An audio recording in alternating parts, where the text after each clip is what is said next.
다 같이 한번 본문을 한번 보기 전에 한번 우리 오늘 제목을 보겠습니다. 시작.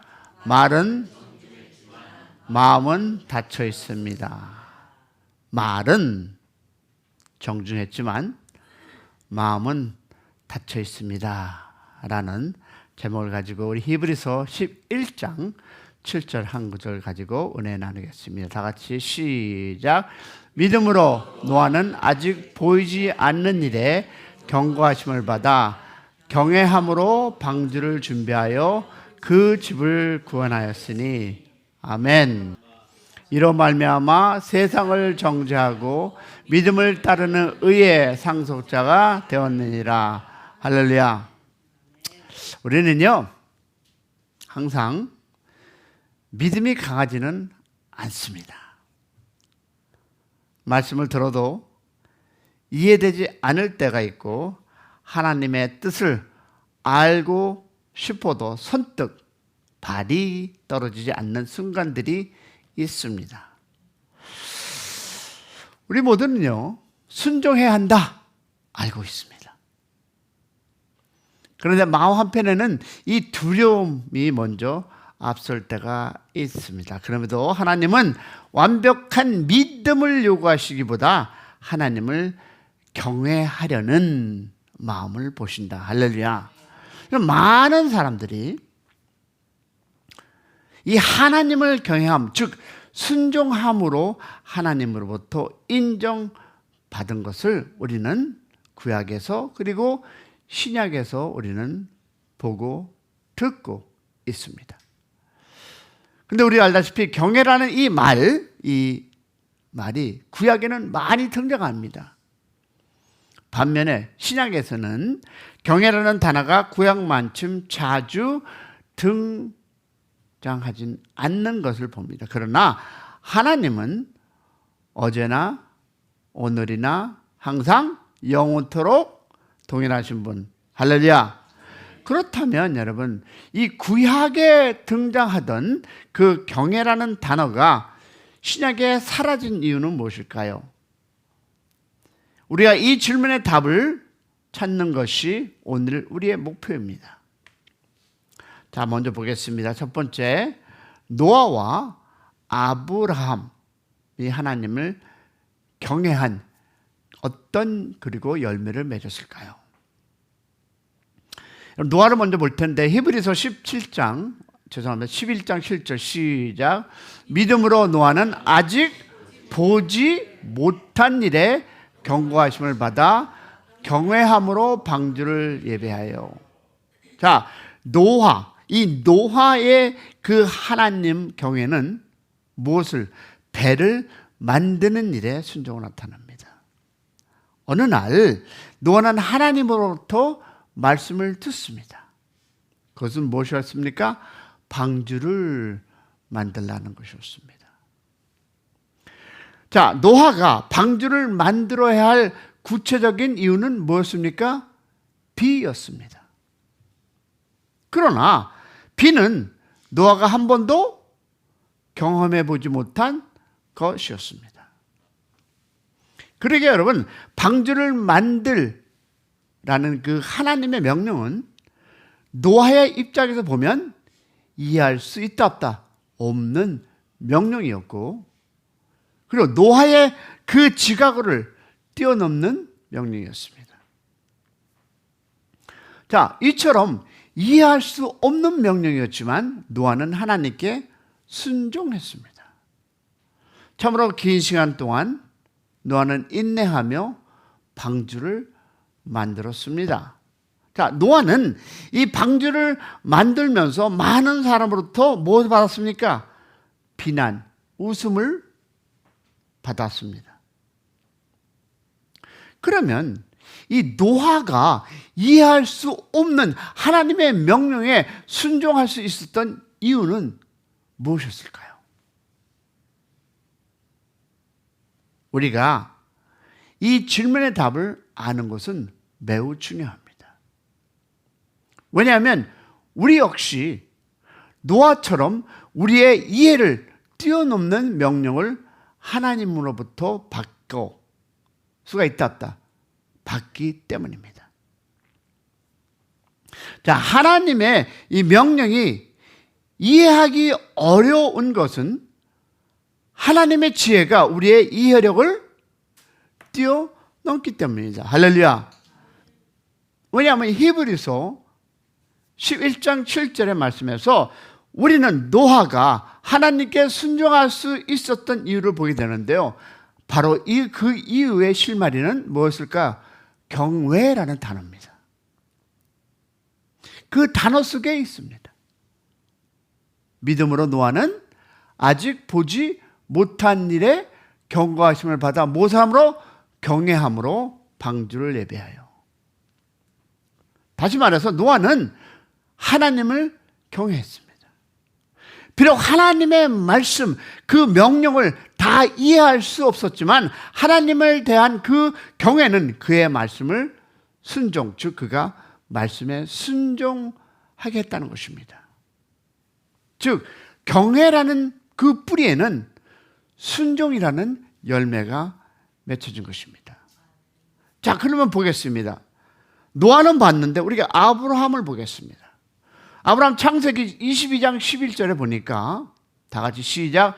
내가 내 아들 내 독자라도 내게 아끼지 아니하였으니 내가 이제야 내가 하나님을 경외하는 줄로 아노라. 자, 아브라함의 하나님의 경외는 아들을 바치는 순종으로 나타났습니다. 다 아는 스토리. 어느 날 하나님께서 아브라함에게 나타났습니다. 그래서 말씀하시길 뭡니까? 내 아들 이삭을 번제로 드려라. 자, 아브라함은 번제가 무엇인지를 아는 사람이었어요. 성경은 아브라함이 이삭을 데리고 아침 일찍 모리산 그 산을 향해 떠났다라고 얘기합니다.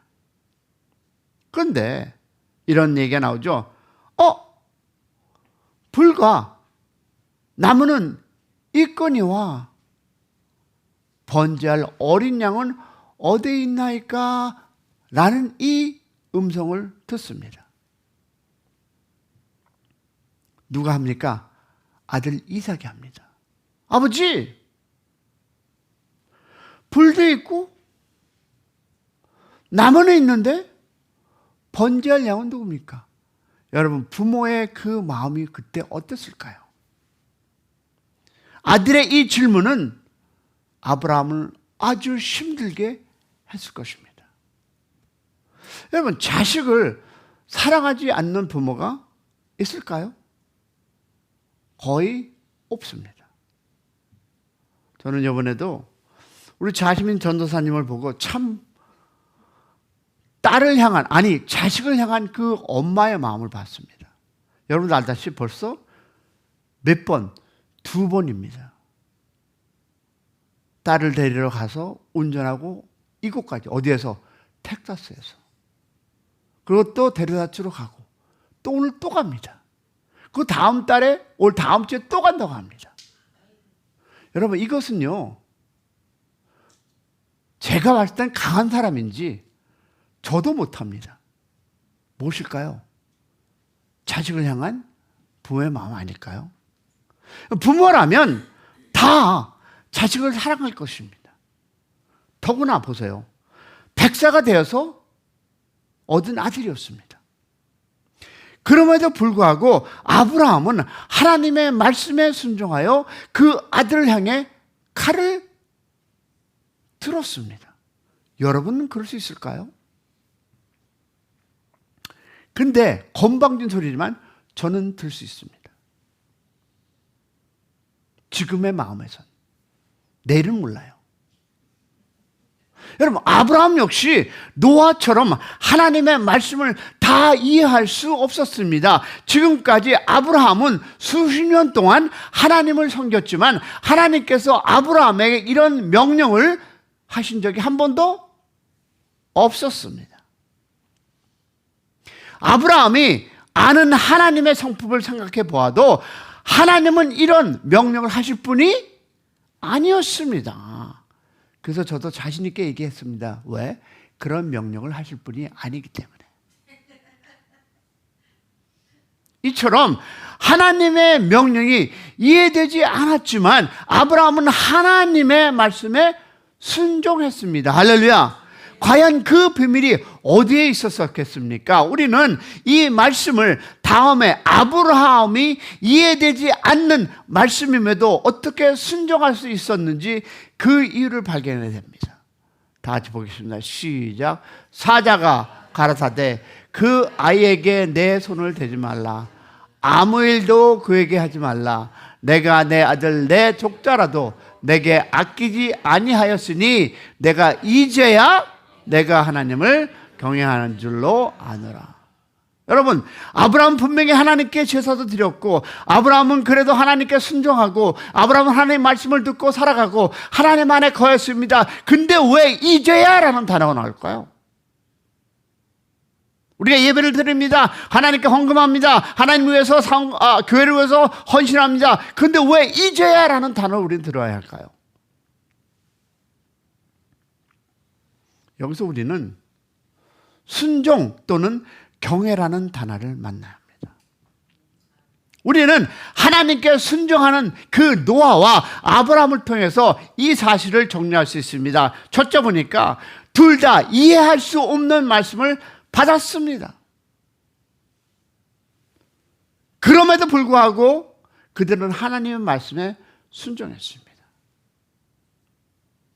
그리고 그들은 로 하여금 하나님의 그 말씀에 순종하는 것은 경외였습니다.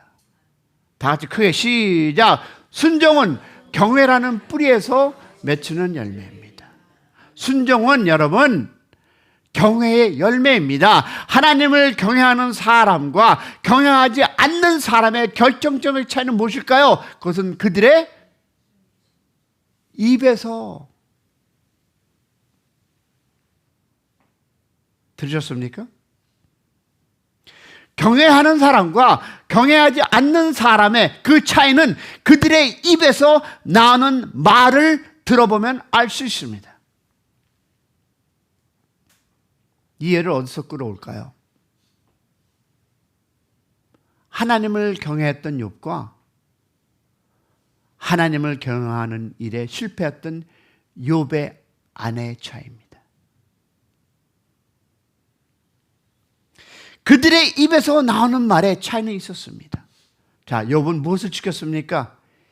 입을 지켰습니다. 반면에 욥의 아내는 해설은 안 될 말을 했습니다.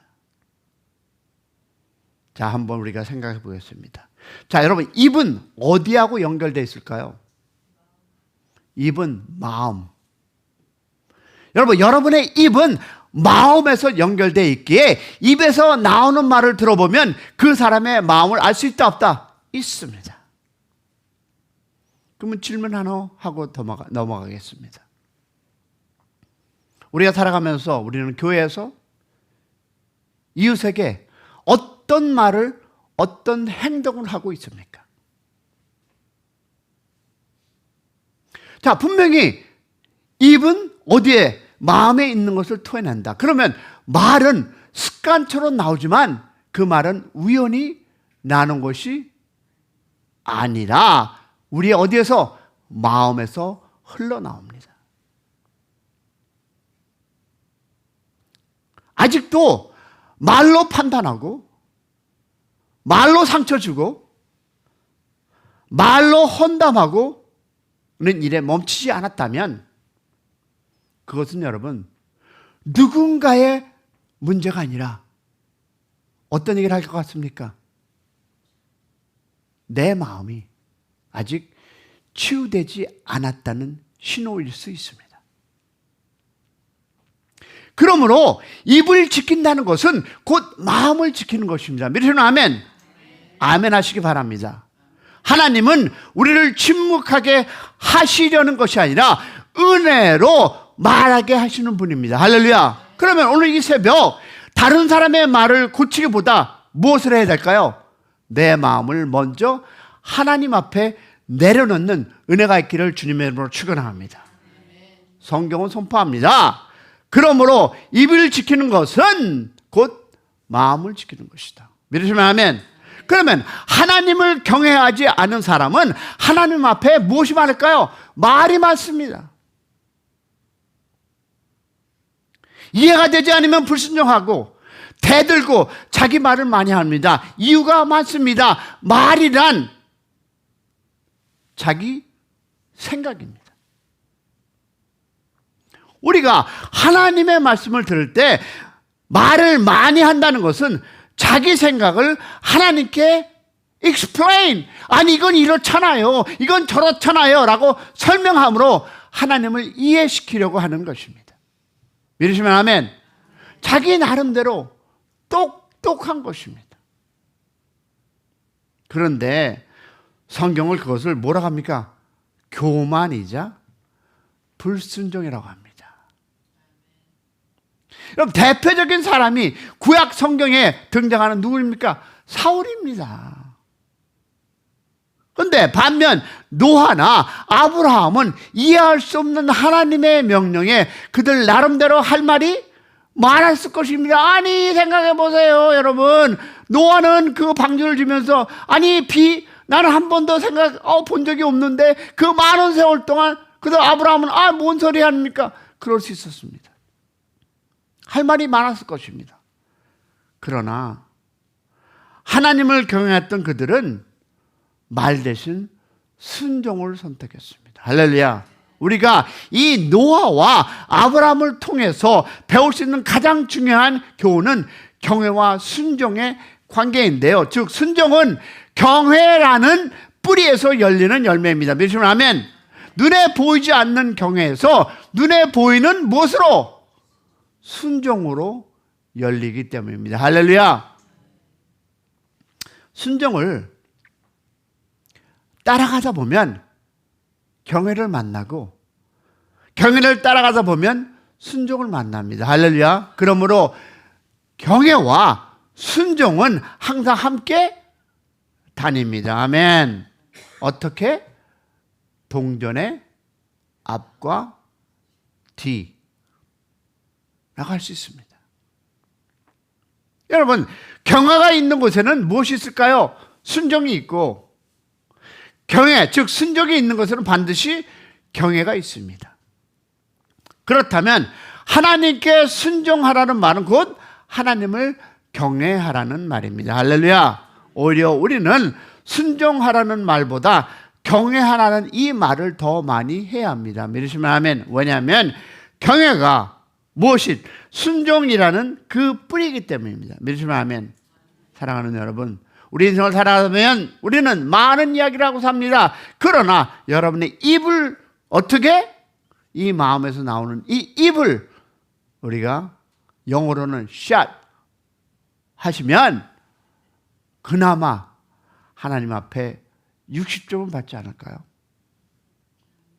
오늘 하루도 여러분의 입을 하나님 앞에 드리고 순종하는 여러분의 삶이 되기를 주님의 이름으로 축원합니다.